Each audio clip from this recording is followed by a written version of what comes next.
अस्सलाम वालेकुम दोस्तों, नई टेक्निकल टीवी लेवल बी का लेक्चर नंबर 5।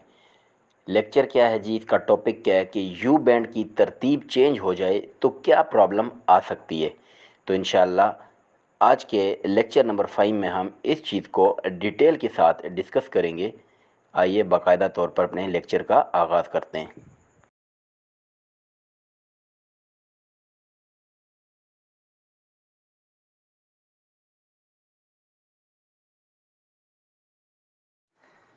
तो जी, ग्रुप इमरान, इस वक्त आपको ये जो ऊपर इमेज दिखाई दे रही है जो पिक्चर, तो इसमें हमने एक स्प्लिट एसी के कूलिंग कॉइल के यू बैंड जो है वो कटिंग कर रखे हैं, यानी कि रिप्लेस करने की तैयारी हो रही है।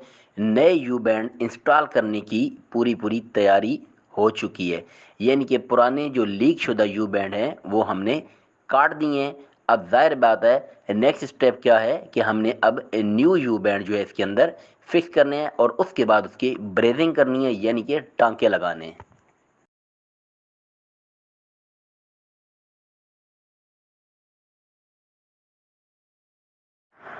अब दोस्तों, ये जो पिक्चर आपको नज़र आ रही है ऊपर वाली, ये कटिंग से पहले की पिक्चर है। आप फ़र्ज़ कर लें कि आपने कटिंग से पहले कोई ध्यान नहीं रखा, इसकी पिक्चर नहीं बनाई, इसकी कोई डायग्राम नहीं बनाई, ठीक है। या मतलब इसका जो साइड का प्लास्टिक कवर जो आजकल ज़्यादातर मॉडल में अवेलेबल है, वो कवर के बगैर वाला यानी कूलिंग कॉइल है, ठीक है। या आपका कूलिंग कॉइल अल्ट्रेशन हुआ है कभी, और अब वो कवर जो है वो भी मतलब अल्ट्रेशन हुआ पड़ा है। तो मुख्तसरन ये है कि आपने बेध्यानी में इसकी कटिंग कर दी है। पिक्चर लेना आप भूल गए, हालांकि मैं अपनी वीडियोस में भी बताता रहता हूँ कि पिक्चर ले लिया करें या डायग्राम बना लिया करें। आजकल तो हर एक के पास स्मार्टफोन है, पिक्चर तो हर कोई ले सकता है इसकी, ठीक है। मान लीजिए कि आपने बेध्यानी में कटिंग कर दी, या आपने उसकी तरतीब जो है यू बैंड लगाने की उसी तरतीब से नहीं लगाई जिस तरीके से पहले लगे हुए थे। कंपनी के जो जेन्युइन लगे हुए थे जिस तरतीब के साथ, आपने कटिंग करते वक्त ख्याल नहीं किया और अब बेध्यानी में उनकी तरतीब अदली बदली हो गई है। तो क्या मसला आ सकता है, वो आपके साथ शेयर करना है।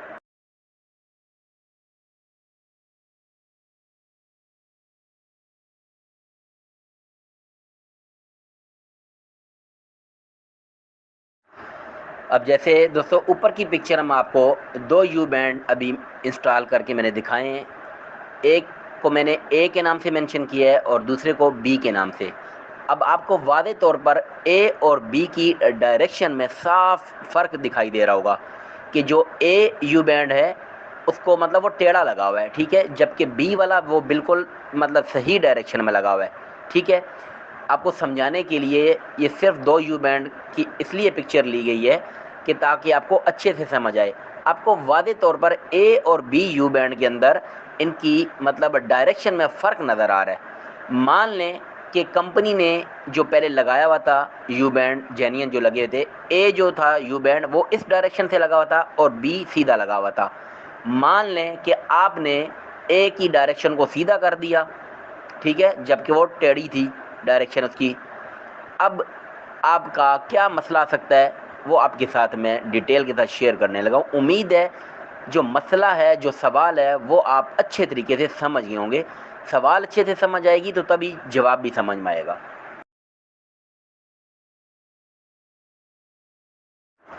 तो जी दोस्तों, दोबारा आ जाए पहली वाली पिक्चर के ऊपर। मान लें कि बेदहानी में हमने यू बैंड कटिंग तो कर दी है, ठीक है। अब उसकी हमारे पास पिक्चर नहीं है, ठीक है, पिक्चर नहीं है, और अब हमने यू बैंड जो इंस्टॉल किए हैं वो तरतीब हो गई अदली बदली, ठीक है। तरतीब अदली बदली हो गई है। अब उसके साथ क्या होगा कि मतलब वो उसी तरीके से कूलिंग करेगा? नहीं, जवाब है कि नहीं। ये एक मुसीबत बन जाएगी। कैसे मुसीबत बनेगी आपको समझाता हूँ।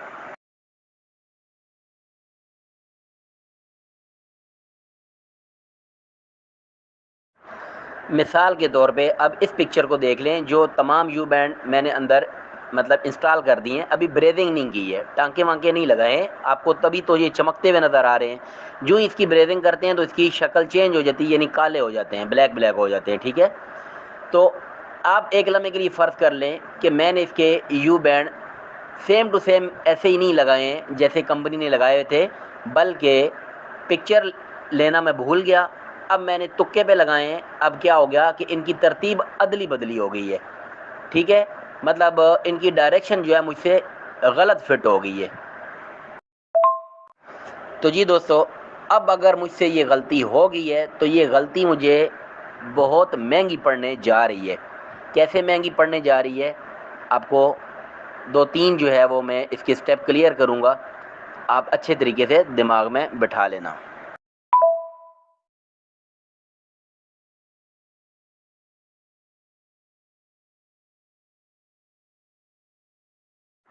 तो जी दोस्तों, पहली प्रॉब्लम आपके साथ ये आ सकती है कि आपके सक्शन लाइन के ऊपर बर्फ़ आ सकती है। इसी तरह कंप्रेसर के साथ लगे हुए अकोमोडेटर के ऊपर भी बर्फ़ आ सकती है, ठीक है। सक्शन लाइन के ऊपर आइस आ सकती है, ओके जी। किस वजह से? अगर आपके कूलिंग कॉइल के यू बैंड की तरतीब अदली बदली हो गई, इस वजह से आपके स्प्लिट एसी के सक्शन लाइन के ऊपर बर्फ़ आ सकती है।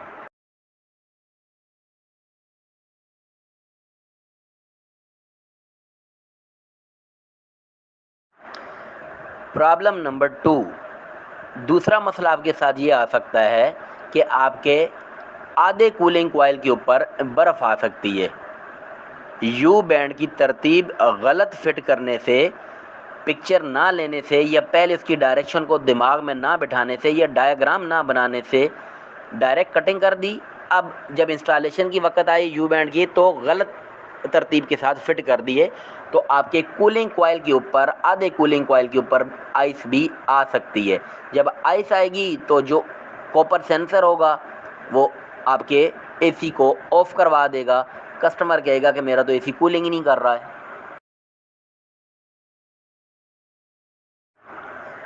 प्रॉब्लम नंबर 3, तीसरा मसला आपका ये आ सकता है कि अब डिपेंड करता है कि आपकी जो गलती हुई है वो कितनी महंगी पड़ने जा रही है आपको, उसका नुकसान कितना उठाना पड़ेगा आपको। मिसाल के तौर पे आपने जो तरतीब उसकी उलट कर दी, हो सकता है कि उसका 50% हिस्सा डिस्कनेक्ट हो गया हो सकता है उसका 20% हिस्सा डिस्कनेक्ट हो गया हो सकता है उसका 70% हिस्सा डिस्कनेक्ट हो गया हो। अब जितना हिस्सा डिस्कनेक्ट हो गया उसके ऊपर तो बिल्कुल ठंडक आएगी ही नहीं, जितना हिस्सा कनेक्ट हो गया उसके ऊपर ठंडक आएगी। आधा यानी कि कूलिंग कॉइल ठंडा होगा, आधे को खबर ही नहीं होगी, आधा डिस्कनेक्ट हो गया, ठीक है। जैसे वो एक समझ ले कि एक जिस्म को फालिज हो जाता है ना, तो वो नाकारा हो जाता है, होता तो वो जिस्म के साथ है लेकिन वो काम नहीं कर रहा होता। इसी तरह से कूलिंग कॉइल भी वो हिस्सा नाकारा हो जाता है जो आपके गलत तरतीब लगाने से यू बैंड की डिस्कनेक्ट हो गया, जो मेरी और आपकी गलती की वजह से मतलब डिस्कनेक्ट हो गया। तो वो कूलिंग कॉइल का हिस्सा अब वो इसके साथ वर्किंग नहीं करेगा, वर्किंग नहीं करेगा तो कूलिंग नहीं आएगी, रूम के अंदर वो टेम्परेचर मेंटेन नहीं कर सकेगा।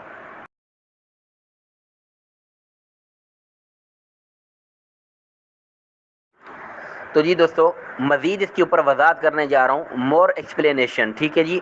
मज़ीद इसके ऊपर लेक्चर के ऊपर वज़ाहत करने जा रहा हूँ कि दोस्तों मैंने मतलब ज़्यादा तो नहीं, 2-4 दफ़ा इस तरह के केसेस भी आए हैं हमारे सामने कि मतलब कस्टमर ने बोला जी कि हमने किसी टेक्नीशियन से अपना एसी बनवाया है, उन्होंने यू बैंड चेंज किए हैं और उसके बाद हमारा एसी जो है वो कूलिंग ही नहीं करता है, मतलब कमरे में गर्मी लग रही होती है, या मतलब वो वाला मज़ा ही नहीं रहा अब जो पहले होता था।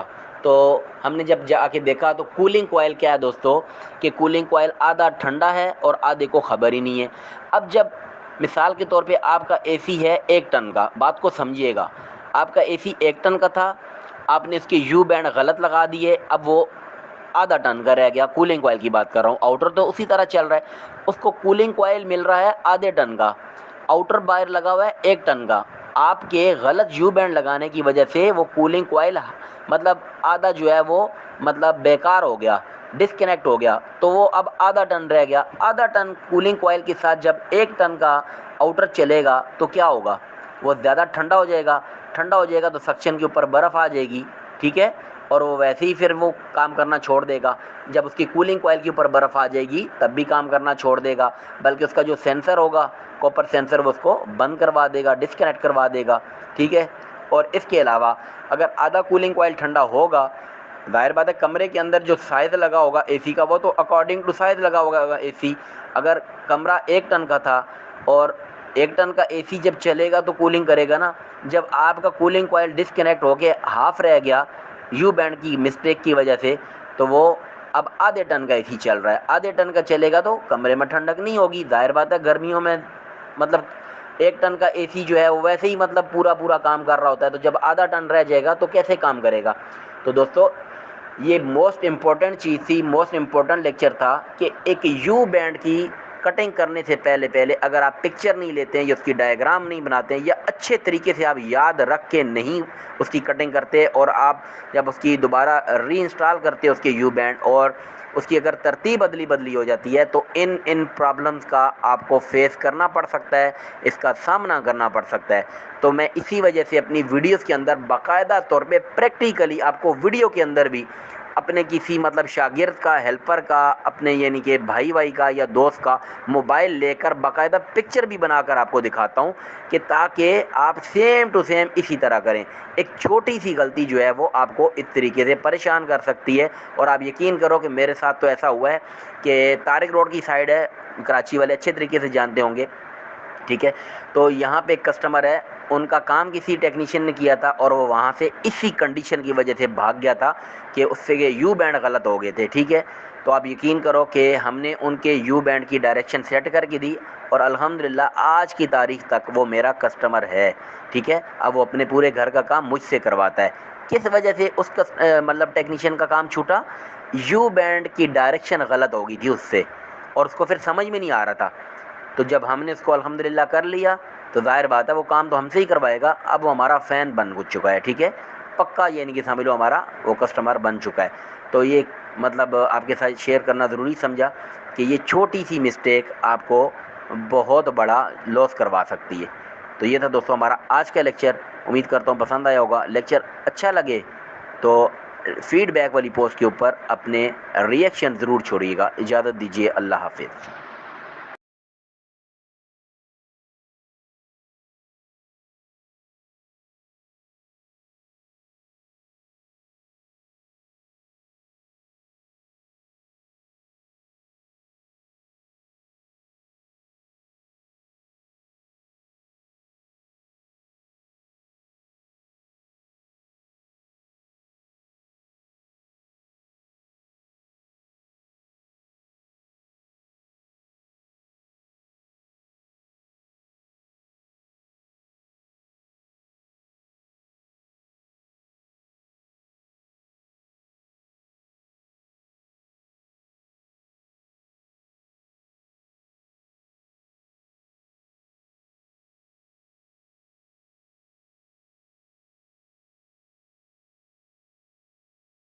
अस्सलाम वालेकुम दोस्तों, नई टेक्निकल टीवी लेवल बी का लेक्चर नंबर 6। जी हाँ, हमारे लेवल बी का लेक्चर नंबर 6 है और आपको एक क्वेश्चन सेंड किया गया है, ठीक है जी। तो क्वेश्चन क्या है कि अस्सलाम वालेकुम सर, एक डायरेक्ट कूल रेफ्रिजरेटर है। कस्टमर बोलता है कि अपनी मर्ज़ी से चलता है और अपनी मर्ज़ी से बंद रहता है। कभी तो 2-2 दिन तक चलता रहता है, तो कभी कई-कई घंटे तक बंद रहता है। सर मैंने हर चीज़ चेक कर ली है, सब कुछ ओके है अपनी जगह। बाकी बट जब कस्टमर अगले दिन आकर बोलता है कि आज फिर सारा सामान ख़राब हो गया, सर क्या मसला हो सकता है? तो जी दोस्तों, उम्मीद है कि आप इस प्रॉब्लम को, इस फॉल्ट को या इस क्वेश्चन को अच्छे तरीके से समझ चुके होंगे कि एक टेक्नीशियन है, उनके पास एक कस्टमर आता है और कहता है कि भाई हमारा रेफ्रिजरेटर जो है वो 2-2, 3-3 दिन तक सही भी चलता रहता है और कभी जो है वो बिल्कुल बंद हो जाता है, सारा सामान ख़राब हो जाता है, ठीक है जी। अब टेक्नीशियन कहता है जी कि मैं गया हूँ वहाँ पे और मैंने चेक किया है रेफ्रिजरेटर को, जो स्टेप बाय स्टेप चेक करना होता है, तो वो सब स्टेप उसके ओके हैं, यानी मैंने हर चीज़ चेक कर ली है, सब कुछ अपनी जगह पर ओके है। तो मसला क्या हो सकता है? तो ज़रा मैं आपको अपने अल्फाज में पहले वज़ाहत के साथ समझा देता हूँ, फिर इंशाअल्लाह आखिर में इसका फ़ॉल्ट भी आपके साथ शेयर किया जाएगा। तो जी दोस्तों, अब इस सिचुएशन में टेक्नीशियन मिसाल के तौर पे वहाँ पे गया होगा, तो सबसे पहले तो उन्होंने क्या चेक किया होगा कि भाई रेफ्रिजरेटर वाकई में चल रहा है या नहीं चल रहा, या सिर्फ नीचे की बल्ब चल रहा है, लाइट यानी कि। जब उन्होंने अपना एम्पेयर मीटर, किलोमीटर वगैरह अटैच किया तो हाँ भाई चल रहा है, एम्पेयर सही ले रहा है या गलत ले रहा है, ज़्यादा ले रहा है या कम ले रहा है, तो बिल्कुल प्रॉपर एम्पेयर ले रहा है, ठीक हो गया जी। फिर उन्होंने बोला होगा कि यार हो सकता है कि मतलब ट्रिप कर रहा होगा, वोल्टेज वगैरह ज़्यादा या कम तो नहीं है, तो वोल्टेज चेक किए तो वोल्टेज भी प्रॉपर आ रहे हैं, ठीक हो गया जी। फिर उसके बाद उन्होंने बोला यार मसला क्या है कि रेफ्रिजरेटर क्यों ऐसा कर रहा होगा। तो उन्होंने क्या किया, उन्होंने मतलब कंप्रेसर के साथ लगी हुई रिले के जो कनेक्शन है ओवरलोड प्रोटेक्टर के, वो चेक किए होंगे, ठीक है जी। वो भी ओके हैं, कहीं से लूजिंग तो नहीं है, लूजिंग भी नहीं है। क्या ओवरलोड जो है, ओवरलोड प्रोटेक्टर छोटा तो नहीं है कि मतलब हीट अप होके ज़्यादा, यानी कि जब देर हो जाती है, गुजर जाती है चलते चलते, तो वो ट्रिप तो नहीं करवा देता, ऐसा भी कोई नहीं है। यानी कि उन्होंने कई मिनट तक, बल्कि आधे पौने घंटे तक उसकी मॉनिटरिंग की, सब कुछ ओके था। अब ये ज़हन में सवाल आ सकता है आपके कि हो सकता है कि वो चोकिंग भी हो रेफ्रिजरेटर, और जब चोक होता है रेफ्रिजरेटर तो कंप्रेसर ज़्यादा हीटअप होता है, ओवर हीट हो रहा होता है, और इस वजह से भी ट्रिप हो रहा होता है, ठीक है जी। तो जवाब ये है कि ऐसा भी सिचुएशन नहीं थी, चोकिंग भी नहीं थी, कंप्रेसर वगैरह बिल्कुल भी ट्रिप नहीं हो रहा था, मतलब कंप्रेसर सही चलता है और लगातार चलता रहता है। नेक्स्ट स्टेप यानी उन्होंने जो चेक किया स्टेप बाय स्टेप, मतलब जो टेस्टिंग के दौरान, तो उन्होंने थर्मोस्टेट से ऑफ किया, तो क्या देखते हैं कि एम्पेयर मीटर के ऊपर यानी कि एम्पेयर ज़ीरो शो होने लग गए, यानी कि कट ऑफ हो गया, ऑफ हो गया यानी कि। और इसके बाद जब उन्होंने दोबारा कुछ देर के बाद ऑन किया तो चल भी पड़ा, यानी कि थर्मोस्टेट भी सही तरीके से वर्किंग कर रहा है। इसके अलावा उन्होंने कंप्रेसर का ग्राउंड टेस्ट भी किया है, ठीक है जी, और कंटिन्यूटी भी चेक की है तीनों टर्मिनल्स की, कॉमन, रनिंग, स्टार्टिंग, तीनों टर्मिनल्स आपस में सही तरीके से यानी कि कंटिन्यूटी शो कर रहे हैं आपस में, तीनों टर्मिनल्स मतलब बोल रहे हैं, उनकी कम्युनिकेशन शो हो रही है। और इसके अलावा जो है उस ग्राउंड भी नहीं है बॉडी के साथ, यानी कि वो शॉर्ट भी नहीं है, कंप्रेसर भी बिल्कुल उसका ओके है। फिर इसके बाद उन्होंने उसकी रिले को उतार कर देखा कंप्रेसर के साथ से, और उसको चेक किया, उसकी फिजिकली कंडीशन चेक की कि कहीं वो हीट अप तो नहीं हुई है, सही है, वो मतलब जल तो नहीं रही है या अंदर से टूटी हुई तो नहीं है, तो वो भी बिल्कुल एकदम सही सालम हालत में मौजूद थी। तो जी दोस्तों, इस कंप्लेन के ऊपर जो जो स्टेप बाय स्टेप सारे प्रोसीजर थे उन्होंने चेक किए, आपको दोबारा रिमाइंड करवा देता हूं ताकि आपको अच्छे तरीके से समझ में आ सके। वोल्टेज चेक किए, ओके हैं। कंप्रेसर का ग्राउंड टेस्ट किया, ओके हैं। कंप्रेसर के तीनों टर्मिनल्स की आपस में कंटिन्यूटी चेक की, कम्युनिकेशन चेक की, तीनों टर्मिनल आपस में बोल भी रहे हैं। ओवरलोड प्रोटेक्टर ना तो छोटे साइज का लगा हुआ है ना बड़े साइज का लगा हुआ है, रिले की कंडीशन अच्छी है, okay ji. Thermostat on off करवा रहा है, सब कुछ ओके है, वोल्टेज ओके हैं। तो अब जहन में ये अगर आपके सवाल आता है कि फिर आखिर क्या मुसीबत है कि रेफ्रिजरेटर चलता है तो दो दो दिन तक सही चलता है, और जब अचानक बंद हो जाता है तो फिर चलता ही नहीं है और सामान ख़राब हो जाता है। तो नेक्स्ट आपके साथ वाइस के फॉल्ट इसका शेयर किया जा रहा है, ठीक है। इंशाल्लाह आपके साथ जब भी इस तरह की कंडीशन हो तो अल्लाह का नाम लेकर आंख बंद करके ये काम कर दीजिएगा, आपका मसला हल हो जाएगा।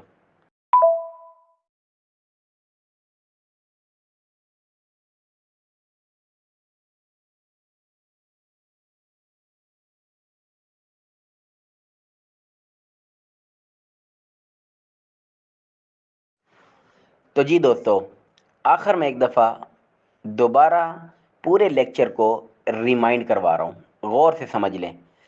अगर आपका कस्टमर आपको बोले कि हमारा रेफ्रिजरेटर जो है वो चलता है तो दो दो दिन तक ठीक चलता रहता है, तीन तीन दिन तक ठीक चलता रहता है, और जब बंद होता है तो कई घंटों बल्कि दिनों तक भी बंद रहता है। 2 दिन चलता है, एक दिन पूरा ही बंद रहता है। 3 घंटे ठीक चलता है, एक एक घंटा बंद रहता है। 6 घंटे सही चलता है, 4 घंटे बंद रहता है। दरवाज़ा खोलने से चल पड़ता है, दरवाज़ा बंद करने से चल पड़ता है, ठीक है। ऐसा करने से चल पड़ता है, वैसा करने से चल पड़ता है, और जब चलता है तो बिल्कुल ठीक चलता है, जब बंद रहता है तो सब कुछ अंदर सामान सड़ जाता है, बेकार हो जाता है, ठीक हो गया। आप वहाँ पर जाएं, ना वोल्टेज चेक करें, ना कंप्रेसर चेक करें, कुछ भी नहीं चेक करें, चाहे वहाँ पे लाइट भी उस वक्त आ रही है या नहीं आ रही, चाहे लोड शेडिंग चल रही है, आप यकीन करो, अपने अल्लाह का नाम लें, थर्मोस्टेट रिप्लेस कर दें। मैं बात कर रहा हूँ डायरेक्ट कूल रेफ्रिजरेटर की। अल्लाह का नाम लेकर आंख बंद करके, चाहे लाइट है चाहे लाइट भी नहीं आ रही है, थर्मोस्टेट लगा के आ जाएं, इंशाल्लाह आपका मसला हल हो जाएगा। बेफिक्र होकर आप उसका थर्मोस्टेट रिप्लेस करें। तो दोस्तों ये था हमारा आज का लेक्चर अच्छा लगा हो तो नेक्स्ट पोस्ट के ऊपर रिएक्शन ज़रूर दे दीजिएगा। इजाज़त दीजिए, अल्लाह हाफिज़।